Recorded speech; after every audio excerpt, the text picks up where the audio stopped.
söz yoxumdu, bu qəlbimə toxundu. Hər birisi var həyatda, fərqi yoxdur, qohumdur.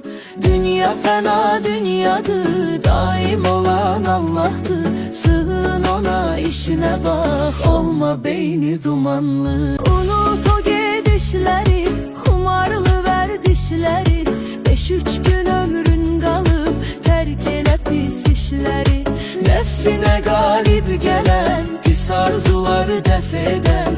Ayılanda şükür edəcək, yaxşı ki etmədim mən. Qəmli dayanma, güclü ol və yubanma. Unutma düşmənlərin çoxdular ətrafında.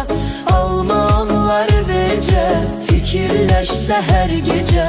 Onlar onsuz cahildi, sənə də gələcək əcəl. Dinlə sözü bitirim, son nəsihət edim. Yüngülə getmə çalış, qoy yanmasın ürəyin. Sonra dərdi çəkənsən, neyvə lazım gülənlər. Fikir vermə yola ver, azğın həyat sürərlər.